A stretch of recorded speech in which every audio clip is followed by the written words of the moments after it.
자, 기출문제 풀이 시간입니다. 열심히 풀고 해설 듣고 계시죠? 최근에 공부를 좀 소홀히 하시는 분들이 많아졌어요.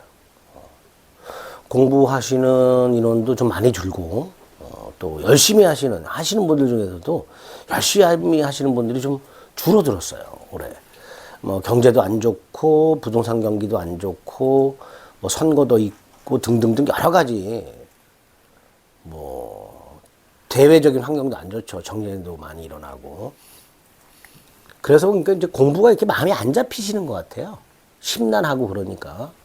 근데 이럴 때일수록 더 마음 잡고 아무 생각하지 마시고, 그러니까 모든 근심을 민법을 공부하다 보면 이제 근심이 잊혀진단 말이에요. 그러니까 근심을 좀 이렇게 접어두시고, 어차피 시험 봐서 자격증을 따기로 마음을 먹으셨으니까 그런 대외적인 여건들에 대해서는 생각을 좀 스탑하시고 공부에 좀 매진을 좀 다시 한번 각오를 해서 다져주시기 바랍니다. 기출문제도 꼭 이론 듣고 문제 풀고 해설 강의 듣고 이렇게 단계를 꼭 밟아주셔야 된다고 그랬어요. 부족한 부분은 다시 한번 강의 들어보시고 기본서 읽어보시고. 자, 10번 임차인의 부속물 매수 청권이라고 했습니다. 자, 지상물 매수 청권은 토지 임차력이 인정된다 그랬죠. 반면에 부속물 매수 청권은 건물 기타 공작물 임차력이 인정이 된다 그랬습니다. 임대차 종료 시에 인정이 된다 그랬죠. 다만 임차인의 채무 불이행을 이유로 임대인의 계약을 해지함으로써 종료된 경우, 이때는 인정이 안 됩니다. 그때는 그게 이제 부속물 매수 청권이죠. 그다음에 이제 부속물 매수 청권이 인정된다 하더라도 모든 부속물에 대한 매수 청권이 인정되는 게 아니고요. 임대인의 동의받아 부속시켰거나 임대인으로부터 매수했거나 이 두 가지만 인정된다 그랬습니다. 자, 동그라미 1번. 건물 내 토지 내지 건물 임차력이 인정된다. 토지 임차력이 인정이 안 된다 그랬죠. 틀렸죠. 두 가지만 된다 그랬어요. 임대인으로부터 매수한 물건이나 또는 임대인의 동의받아 부속시킨 물건. 그죠? 이럴 때 인정된다 그랬습니다. 4번 적법전 차인에게도 인정되는가? 예, 인정됩니다. 건물 기타 공작물, 임대차, 적법전대차.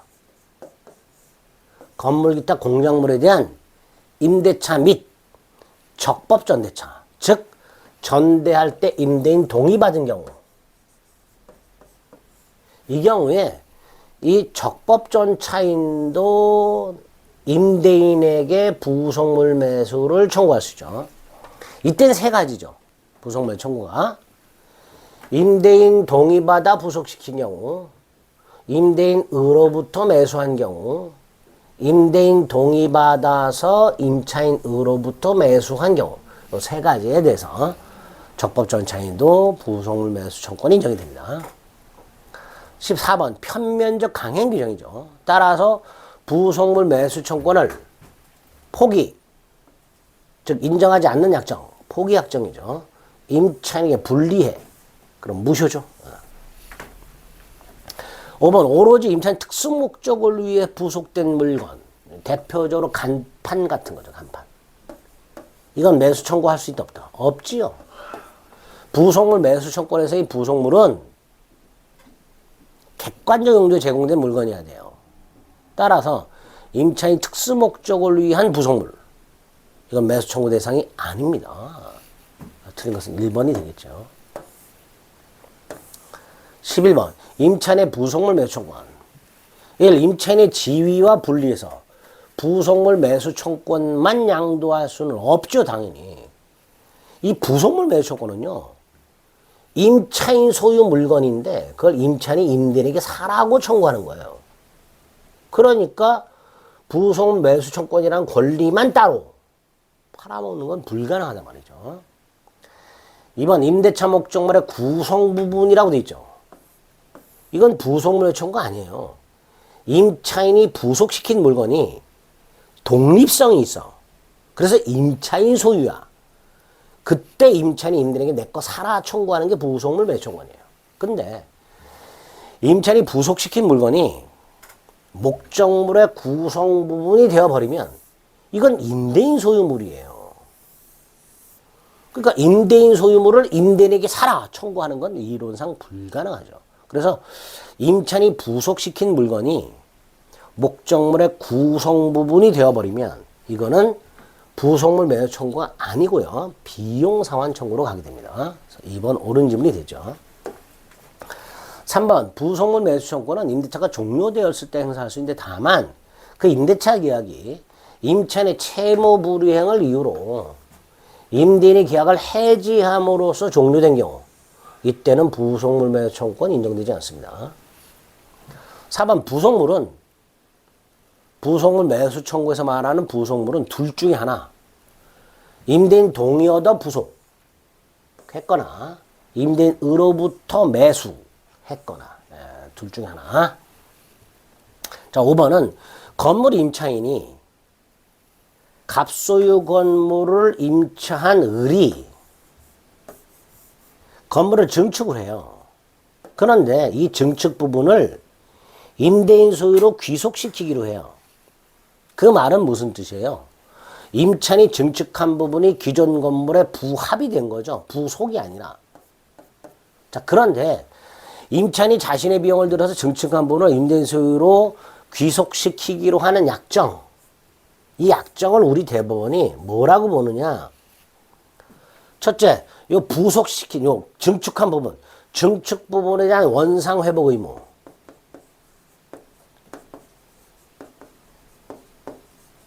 이거를 면제를 받는 대신에 을은 증축 부분에 대한 원상 복구 의무를 면제받는 대신에 이 목적물에 지출한 각종 비용, 상환 청구권 이걸 포기한 걸로 봐요, 우리 대법원이.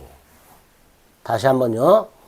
건물 임차인이 증축한 부분을 임대인 소유로 귀속시키기로 하는 요 약정을 우리 대법원은 증축 부분에 대한 임차인은 증축 부분에 대한 원상 복구 의무를 면제받는 대신에 목적물에 지출한 각종 비용 상환 청구권을 포기하는 약정으로 봅니다.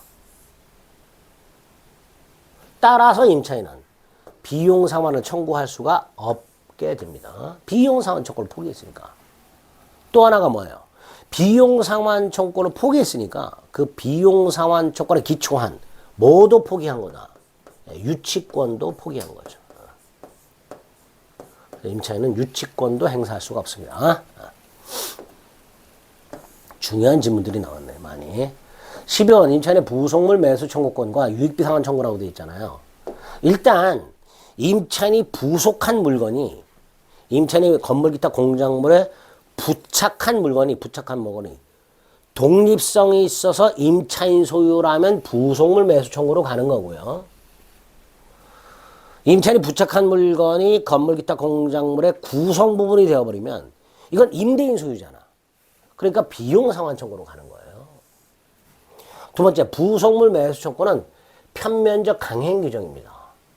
반면에 유익비 상환 청구는 임의 규정입니다. 세 번째, 부속물 매수 청구에서 나오는 매매 대금에 대해서는 유치권이 인정이 안 되죠.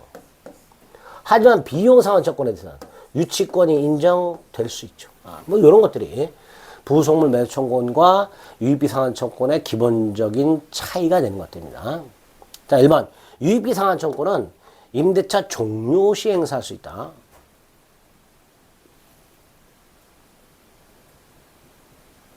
필요비 상환 청구는 지출 후 즉시 행사할 수 있고요. 유익비 상환 청구는 임대차 종료 플러스 가액 증가가 현존한 경우에 행사할 수 있죠.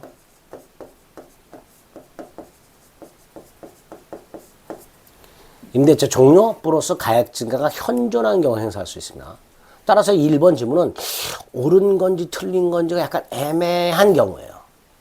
임대차 종료 시 행사할 수는 있는데 가액 증가가 현존한 경우에 한하여라고 되어 있으니까 그게 지금 빠져 있단 말이에요. 그죠?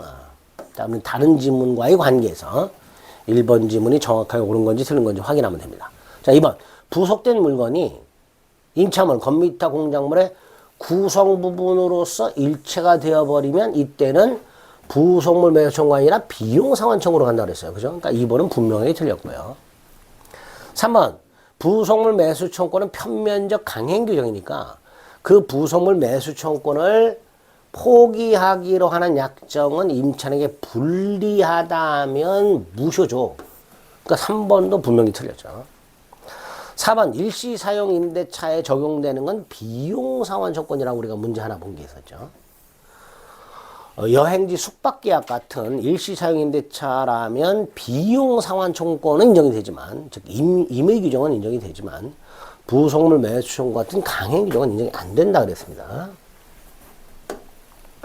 5번 필요비나 유익비는요 공통적으로요, 필요비 유익비 공통적으로 임대리 목적물을 반환받은 날로부터 6개월 내에 행사해야 됩니다. 그러면 2, 3, 4, 5가 명백하게 틀렸으니까 1번은 옳은 걸로 해야 되겠구나 라고 생각하시면 되겠죠. 자, 1번은 정확하게 임대차 종료 시 플러스 가액 증가가 현존한 경우에 하나요 행사할 수 있습니다. 1번을 옳은 지문으로 선택하시면 되겠습니다.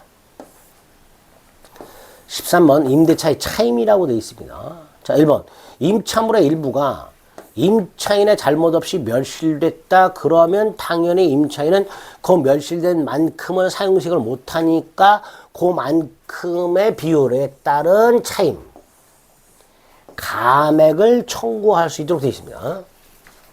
차임이 당연히 감액되는 게 아니고요. 차임 감액을 청구할 수 있도록 되어 있습니다. 그러니까 임차인이 감액을 청구해야 감액이 됩니다. 2번 여럿이 공동으로 임차했다. 즉 임차인이 여럿 있다.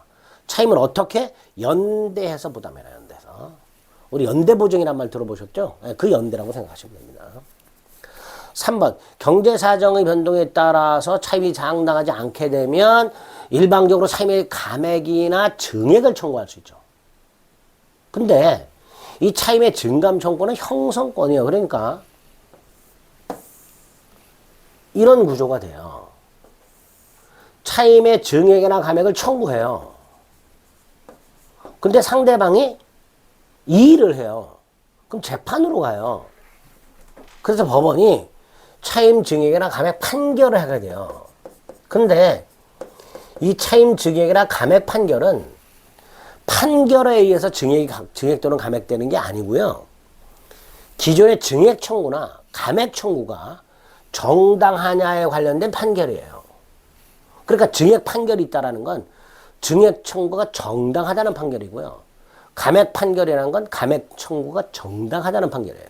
그러니까 이 판결력은 청구 시로 소급을 해요. 그 말은 증액을 청구했는데 나중에 증액 판결이 나오게 되면 청구 시부터 증액이 되는 거예요. 청구 시로 소급해서. 그러니까 법원의 차임 증액이 결정이 되었다. 결정 다음 날부터가 아니고요. 청구 시로 소급해서 증액의 효과가 나오는 거니까 청구 시로 소급해서 지연손해금이 발생한다. 연체이자. 지연손해금은 연체이자를 말하는 거죠. 요렇게 해석을 해야 되겠죠. 4번 부속물 매수 청구권은 임대차가 종료되었을 때 행사할 수 있는데 다만 임차인의 차임연체 즉 채무 불이행을 이유로 임대차가 해지되었을 때 이때는 매수 청구 못한다고 그랬죠. 자, 민법이나 주택임대차는 2기 연체 시 해지할 수 있죠. 근데 이걸 1기로 줄였어요. 그럼 임차인에게 불리해요? 유리해요? 2기 연체 시 해지할 수 있는데 1기 연체 시 해지할 수 있다 그러면 임차인에게 불리하잖아요. 불리하니까 무효죠. 2기 이상 차임 연체 시 해지할 수 있다는 약정도 편면적 강행 규정입니다. 그러니까 뭐 3기 연체 시 해지할 수 있다. 이거는 유리하죠. 그러니까 이건 무효가 아니야. 근데 2기를 단축시켜서 1기라 그러면 임차인에게 불리하기 때문에 이때는 무효가 됩니다. 3번이 틀린 질문이 되겠죠. 14번 갑소유 건물을 임차하고 있던 을이 갑의 동의 없이 전대하였다. 자, 무단전대. 갑과 을 사이의 임대, 을과 병 사이의 임차권 양도 또는 전대. 근데 임차권 양도 또는 전대는 임대인 동의 받아야 되죠. 만약에 동의를 받지 않으면 계약이 무효가 되는 건 아니고 병은 갑에게 권리를 주장을 못하죠. 자, 그러면 14번 갑의 동의 없이 전대했어요. 무단 전대예요. 나오는 지문들 확인합니다. 첫째, 계약 자체는 유효하다. 계약 자체는 유효하다. 전대체 계약. 두 번째, 갑은 을과의 계약을 해지할 수 있다. 다만 을병이 부부 사이였다. 그러면 이 무단전대는 갑에 대한 배신 행위가 아니기 때문에 갑은 을과의 계약을 해지할 수가 없습니다. 예외. 세 번째, 갑의 입장에서 병은 불법 점유자가 되는 거예요. 그러니까 갑은 병에게 물건의 반환을 청구할 수 있고 부당이득이나 손해배상을 청구할 수 있습니다. 다만 갑이 병에 대한 물건 반환 청구권과 부당이득 또는 손해배상 청구권은 갑이 을과의 계약을 해지했는가 안 했는가에 따라서 조금 달라져요. 자, 먼저 갑이 을과의 계약을 해지했다. 갑과 을의 임대차가 더 이상 존속하지 않는다. 그러면 갑은 병에게 물건을 나에게 반환하라 이렇게 청구하는 거고, 또 병에게 차임이나 차임상당에게 부당이익이나 손해배상을 청구할 수 있게 되는 거예요. 하지만 갑이 을과의 계약을 해지하지 않았다면, 즉 갑을 간의 임대차가 존속한다면 을이 여전히 임차인이기 때문에 첫째, 갑은 병에게 물건을 을에게 반환할 것을 청구할 수 있고, 또 갑은 을에게 차임을 청구할 수 있으니 결과적으로 갑은 병에게 차임상당액의 부당이득이나 손해배상 따위를 청구하지 못한다. 이렇게 해석을 하는 거예요. 이런 걸로 조심하시는 거예요. 자, 그러면 14번. 을이 갑의 동의 없이 전대했다. 무단전대. 특별한 사정이 없다면 을병이 부부라는 사정. 이게 특별한 사정이죠. 을병이 부부라는 사정이 없으니 갑은 뭐 할 수 있다? 해지할 수 있다. 을과의 계약을 해지할 수 있다. 자, 을과 병은 전대차 계약을 했고 계약이 유효하니까 당연히 을은 병으로 하여금 이 물건을 사용 수익하게 할 의무가 있죠. 이건 당연히. 을병 간의 전대차 계약 자체도 유효하니까 계약은. 3번, 을병의 전대차 계약에도 불구하고 갑을의 임대차 계약이 당연히 소멸하는 건 아니죠. 을병의 전대차 계약이 있다. 갑은 을과의 계약을 해지할 수 있으니까 갑이 을과의 계약을 해지하지 않는 한 갑을 간의 임대차 관계는 그대로 존속하겠죠. 4번, 임대차 계약이 존속한다. 무슨 뜻이에요? 갑이 을과의 계약을 해지하지 않고 있다라는 뜻이죠. 그러면 갑은 을에게 차임을 청구할 수 있다고 그랬잖아요. 그러니까 병에게는 청구할 수 없다가 되겠죠. 병에게 차임상당액의 손해배상이나 부당이득 반환을 청구할 수가 없습니다. 자, 5번. 건물의 소부분, 일부라고 생각하시면 돼요. 일부인데 작은 부분이야. 자, 건물의 임차인 을이 그 건물의 일부분을 전대할 때는 갑의 동의가 필요가 없습니다. 건물 소부분 전대는 임대인 동의를 요하지 않아요. 따라서 을이 갑의 동의 없이 건물의 소부분을 병에게 전대하는 것은 갑에 대한 배신행위가 아니게 되는 거예요. 왜? 동의 없이도 전대할 수 있도록 돼 있으니까. 따라서 갑은 을과의 계약을 해지할 수가 없습니다. 15번. 갑 소유 X 토지를 건물 소유 목적으로 임차한 을 갑의 동의 없이 전대하였다. 역시 무단전대죠. 갑과 을 사이에 토지 임대차가 있었고 을이 병에게 전대차를 했는데 갑의 동의를 받지 않았다. 1번. 계약 자체는 유효하다. 자, 2번 또다시 임대차 계약이 종료되지 않았다. 즉 갑은 을과의 계약을 해지하지 않았다. 이거죠. 그럼 뭐라 그랬어요? 갑은 을에게 차임을 청구할 수 있다. 그러니까 병에게는 차임상당액의 부당이득 반환이나 손해배상 따위를 청구할 수가 없다. 그랬죠. 을에게 차임을 청구하면 되니까. 3번도 마찬가지입니다. 2번, 3번 다 같이. 임대차 계약이 존속한다라는 말은 2번에 임대차 계약이 종료되지 않았다라는 말은 3번에 임대차 계약이 존속한다라는 말은 갑은 을과의 계약을 해지하지 않았다라는 말이라 그랬어요. 그러면 갑은 을에게 차임을 청구할 수 있단 말이지. 그러니까 병에게 차임상당액의 부당이득 반환이나 2번 차임상당액의 손해배상 청구할 수 없다. 꼭 기억하셔야 됩니다. 똑같은 문장이 두 개가 그냥 연장 나오기도 하죠. 만약에 을이 X토지에 신축한 건물에 보존 등기를 마친 후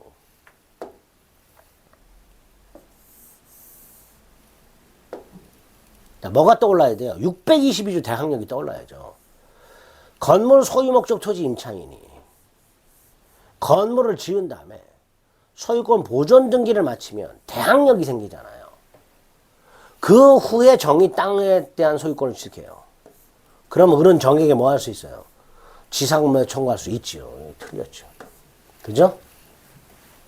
우리 지난 시간에 한번 보신 적 있죠? 지상물 매수 청구에서 임차인의 지상물 매수 청구권은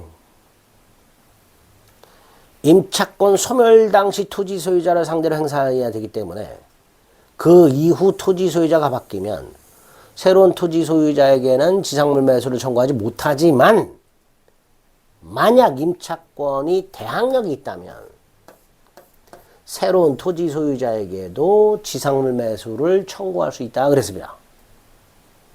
그걸 생각한 다음에 그래서 지난 시간에 봤던 지문에는 대항력 있는 임차인이라고 출제가 됐단 말이에요. 그런데 4번은 대항력 있다라는 말을 직접 명시한 게 아니고 622조 대항력을 알고 있느냐고 같이 물어본 거란 말이에요. 건물 소유 목적 토지 임차인이 그 임차권을 등기하지 않아도 그 토지 위에 건물을 소유권 보존 등기하면 그때부터 대항력이 생기잖아요. 결국 4번은 을이 대항력이 있다라는 뜻이에요. 여기까지만 보면 보존 등기를 마친 후까지만 단순화시키면 을이 대항력이 있는 상태에서 라는 뜻이에요. 그럼 새로운 토지 소유자에게 지상물 매수 청구할 수 있습니다. 5번 만약에 을이 X토지 신축한 건물의 소유권을 무에게 이전했어요. 그럼 을은 더 이상 건물 소유자가 아니잖아요. 그러니까 이거를 임대인에게 사라 청구할 수는 없죠. 지상물 매수 조건은 지상물 소유자가 토지 소유자, 즉 임대인에게 행사하는 거예요. 근데 을은 건물을 팔았단 말이에요. 그러니까 더 이상 을은 건물 소유자가 아니니까 당연히 을이 임대인에게 건물 사라 청구할 수는 없죠. 16번 갑은 자신의 건물을 을에게 임대하였고 을은 갑의 동의 없이 임차권을 양도하였다. 전대했다고 똑같이 생각하시면 돼요. 자, 이때 당연히 을은 갑의 동의를 받아줄 의무가 있지요. 임대인의 동의는 사전 동의, 사후 동의를 불문하는 거예요. 그러니까 을이 병에게 전대차 또는 임차권을 양도하기 전에 동의 받아도 되고요. 전대차 후, 계약 후, 임차권 양도 계약 후 동의 받아줘도 된다라는 거예요. 그러니까 동의 없이 전대차 계약했다, 동의 없이 임차권 양도했다. 일단 을은 동의를 받아줄 의무가 있죠. 2번 을과 병사의 계약은 유동적 무효가 아니고요. 그냥 유효예요. 계약 자체는 유효해요. 그 다음 갑이 을과의 계약을 해지하지 않는 한 갑은 당연히 을에게 차임 내놔 청구할 수 있죠. 4번 만약에 병이 을의 배우자다. 즉 을병이 부부다. 그럼 뭐예요? 을의 무단 임차권 양도나 무단 전대는 갑에 대한 배신행위가 아니라 그랬잖아요. 그러니까 갑은 계약을 해지할 수가 없단 말이죠. 5번 만약 을이 갑의 동의 얻어 병에 양도했다. 이때는 적법 양도죠. 문제가 이렇게 을이 임차권을 적법하게 병에 양도했다면 이제 병이 임차인이 되는 거예요. 병이. 임차권을 넘겼으니까 다시 말해서 갑을 간의 임대차 계약이 갑병 계약으로 바뀐 거예요. 임차인이 을에서 병으로 바뀐 거야. 그게 임차권 양도예요. 문제가 을이 기존의 갑에게 차임을 연체하고 있었어. 그 채무를 병이 떠안느냐 말이죠. 승계하느냐. 특별한 사정이 없는 한 병에게 이전되지 않는다. 라는 게 판례입니다. 을이 병한테 임차권을 양도하기 전에 이미 갑에게 차임을 연체하고 있는 상태였던 경우 그 연체 차임 지급 의무가 병에게 당연히 승계되는 것은 아니다. 라는 게 판례입니다. 2번이 틀렸고요. 17번 건물 임대인 갑의 동의를 얻어 임차인 을이 병과 전대차 계약을 했다. 적법전대죠. 적법전대라면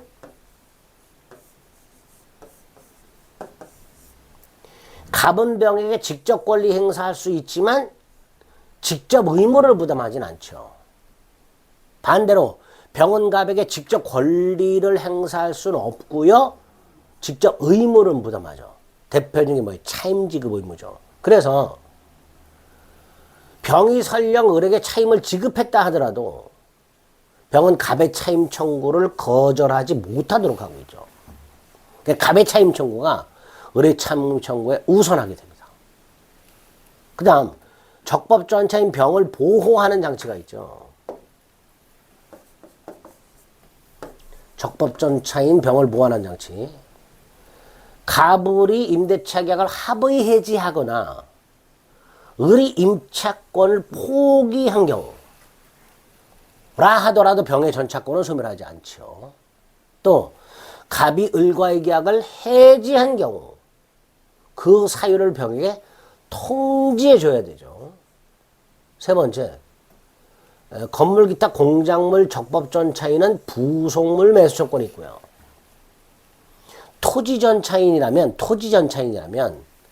갑에 대한 임대 청구권 및 지상물 매수 청구권이 인정이 되죠. 이게 적법전대차에서 나오는 지문들이죠. 적법전대차. 그럼 1번 기억 갑과 을의 합의로 또는 을의 임차권 포기로 임차권이 소멸하더라도 전차권은 소멸하지 않죠. 니은 병은 전대차가 종료되었을 때 을의 동의 얻어 부속한 물건 매수 청구할 수 있는 거 안 되죠. 병이 적법전차인 병이 임대인 갑에게 부속물 매수를 청구하는 것은 세 가지. 그 세 가지 모두 다 임대인이 결부가 되어 있어요. 임대인이. 첫째, 병이 임대인으로부터 매수. 두 번째, 병이 임대인 갑의 동의 받아 부속. 세 번째, 병이 임대인 갑의 동의 받아서 임차인으로부터 매수. 세 가지. 근데 니은은 그냥 을의 동의 얻어서 부속했다고 되죠. 틀린 지문이죠. 적법전차인의 부속물 매수 청구는 세 가지가 있는데 전부 임대인이 결부가 되어 있습니다. 임대인으로부터 매수, 임대인 동의받아 부속, 임대인 동의를 받아서 임차인으로부터 매수. 세 가지. 디귿 임대차 전대차가 모두 만료된 경우 당연히 병은 건물을 갑에게 명도하면 의무, 을에 대한 명도 의무는 당연히 면하겠죠. 그죠? 갑은 다이렉트로 갑에게 명도할 의무가 있단 말이죠. 리얼 을의 차임 연체액이 이기 차임이 달해. 그래서 갑이 계약을 해지했어.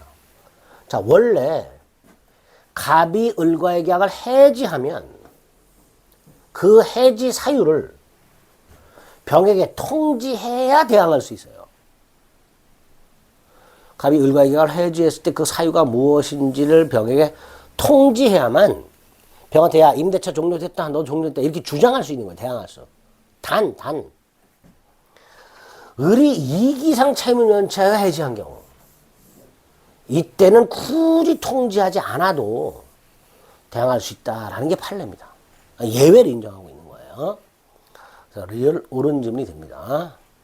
만약에 요 말이 쏙 빠져 있어요. 을의 차임 연체액이 이기 차임액에 달하여가 쏙 빠져 있고 그냥 갑이 임대차 계약을 해지한 경우 이렇게 나오면 틀린 지문이 되는 거예요. 이때는 통지해야만 대항할 수가 있어요. 근데 이기상 차임 연체를 이유로 해지한 경우에는 통지하지 않아도 대항할 수 있다. 이렇게 됩니다. 18번 갑은 자기 소유 창고 건물 전부를 을에게 월차임 60만 원에 3년간 임대하였고 을은 갑의 동의를 얻어 건물 전부를 병에게 월차임 70만 원에 2년간 전대했습니다. 동의를 받았죠. 자, 갑은 을에게 차임 60만 원 청구권이 있는 거고요. 을은 병에게 차임 70만 원 청구권이 있는 건데 적법전대차니까 갑은 병에게 직접 60만 원 청구권이 있게 됩니다. 갑은 병에게 따라서 병이 만약에 을에게 70만 원을 차임을 지급한 상태에서 갑이 병에게 60만 원 내놔 그러면 병은 나 을에게 이미 70만 원 줬는데 라고 거절을 못합니다. 적법전대의 경우에 갑의 차임 청구가 우선하게 됩니다. 자, 1번 갑과 을의 합의로 종료됐다. 누누이 말씀드렸지만 누누이는 아니죠. 한번 말씀드렸죠. 적법전차인 보호장치 중에 하나가 뭐예요? 갑과 을이 합의로 임대차를 종료시키거나 또는 또 하나가 뭐 둘 중에 하나 갑과 을의 합의로 계약을 종료하거나 을이 임차권을 포기하거나 그럼 임차권은 소멸하잖아요. 이런 경우 전차권은 소멸하지 않는다 그랬잖아요. 1번 틀렸죠. 2번 갑은 병에게 직접 60만 원 청구할 수 있으니 병은 갑에게 직접 60만 원 지급할 의무가 있지요. 3번 당연히 갑은 을에게 60만 원 청구할 수 있고요. 4번 갑에 대한 차임 연체가 120만 원에 달했어요. 2기 연체했죠. 1기가 60만 원인데 2기 연체했잖아요. 그러면 갑은 을과 계약을 뭐 할 수 있다? 해지할 수 있다. 자, 을의 2기상 차임 연체를 이유로 해지했으니까 병에게 그 사유로 굳이 통지하지 않아도 뭐 할 수 있다? 대항할 수 있다. 이렇게 되겠죠. 5번 전대차 기한이 만료된 경우 병은 갑에게 전전대차와 동일한 조건으로 임대할 것을 청구할 수 없다. 자, 임대청구권, 적법전차인의 임대청구권 및 지상물 매수청구는 토지적법전대차에 생겨납니다. 토지적법전대차. 토지적법전차인에게 인정되는 거예요. 그러니까 이거는 지금 토지 임대차 및 전대차가 아니라 건물 임대차 및 전대차잖아요. 당연히 5번 같은 건 없어요. 다시 한번 적법전차인의 임대청구권 및 지상물 매수 조건은 토지에서 토지 전대차에서 인정되는 겁니다. 그래서 1번이 틀린 질문이 됩니다. 19번 보증금. 자, 보증금은요 민법에는 규정이 없어요. 자, 일단 보증금을 지급하기로 하는 계약이 따로 있어야 되고요. 이 보증금은 손해배상을 충당하는 기능이 있습니다. 임차인이 차임을 연체한다든가 임차인이 목적물을 멸실로 훼손시켰다든가 그 손해배상에 충당하기 위해서 미리 받아두는 게 보증금이에요. 자, 문제는 언제 충당하느냐? 목적물 반환시 충당합니다. 반환시. 그래서 목적물을 반환할 때 임대인이 목적물을 반환할 때 임차인이 임대인에게 목적물을 반환할 때 기존에 지급한 보증금에서 손해배상을 뺀 나머지 그게 반환 청구권이 인정이 되는 거예요. 보증금 반환 청구권이. 자, 이렇게 보증금은 임대차 종료 시간이나 목적물 반환 시 충당하게 되는 걸 원칙으로 한다. 기억하세요. 자, 기억은 자, 임차인이 임대차가 종료됐음에도 불구하고 임대차가 종료됐음에도 불구하고 임대인이 보증금을 안 돌려줘요. 그러면 이제 임차인은 부득 임대인을 상대로 보증금 반환 청구 소송을 제기하고요.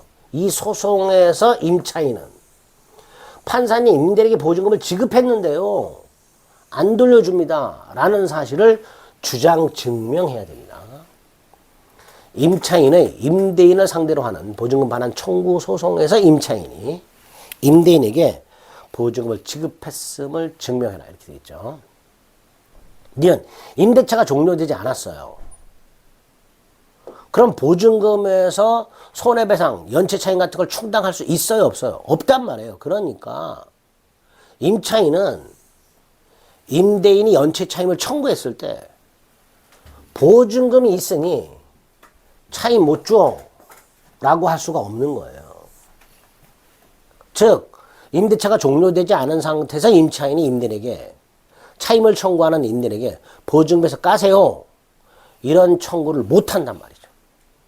왜? 좀 전에 보증금은 목적물 반환할 때 충당한다 그랬단 말이에요. 그러니까 임차인이 임대차 존속 중에 임대인에게 보증금에서 충당하세요. 이런 청구를 못 하는 거예요. 다만 우리 대법원에 할 때 임대인이 충당하는 건 괜찮대요. 임대인이 임차인에게 이번 달 차임 보증금에서 까겠습니다. 이렇게 미리 충당하는 건 괜찮대요. 임대인이. 그러니까 임차인이 미리 충당하라고 청구하는 건 안 된다. 이렇게 기억하시면 됩니다. 디귿. 임대차 종료 후 보증금이 반환되지 않고 있어요. 뭘 생각해야 돼? 임대인의 보증금 반환과 임차인의 목적물 반환이 동신관계예요. 그러니까 보증금이 반환되지 않고 있다면 임차인은 정당하게 목적물의 반환은 거절하는 거야. 따라서 임차인이 목적물을 계속 점유하는 것은 당연히 적법 점유예요. 문제는 동시 이행의 항변권을 행사해서 목적물을 점유하면서 플러스 사용 수익까지 하고 있더란 말이죠. 점유만 하고 있는 게 아니라 사용 수익까지 하고 있다면 당연히 사용 수익한 것만큼은 차임 상당액의 부당이득 반환 의무가 당연히 있겠죠. 그러니까 이렇게 생각하시면 돼요. 동시 이행의 항변권의 기초에서 목적물을 점유만 하고 있으면, 반환을 거절하고만 있으면, 사용수익을 안 하고 있으면 부당이득 반환 의무는 없는 거예요. 근데 동시 이행의 항변권의 기초에서 목적물의 반환을 거절하면서 엔드 사용 수익까지 하고 있다면 이때는 부당이득 반환 의무가 발생하게 됩니다. 보증금 자체를 물어본 경우가 33회에 있었습니다. 보증금 자체만 물어보는 경우는 거의 없었는데, 물론 1번 기억이나 니은 같은 것들, 디귿 같은 것들은 간간히 따로 등장하던 지문들이에요. 이제 그거를 모아서 한꺼번에 보증금이라는 타이틀로 출제를 했습니다. 20번 임대인과 임차인 사이 약정으로 유효한 것은 이렇게 나오면 임의규정을 위반한 거 고르면 되는 거예요. 임의규정. 임의규정은 위반하더라도 무효가 아니잖아. 유효잖아요. 그거 고르면 됩니다. 1번 임대인의 동의 없이 임차권을 양도할 수 있다는 약정. 자, 임차권을 양도하거나 목적물을 전대할 때는 임대인 동의받아라가 강행규정이냐 임의규정이냐? 임의규정이에요. 생각해보세요. 임대인 동의 없이 양도할 수 있다. 전대할 수 있다. 동의받은 거하고 똑같잖아요. 그렇죠?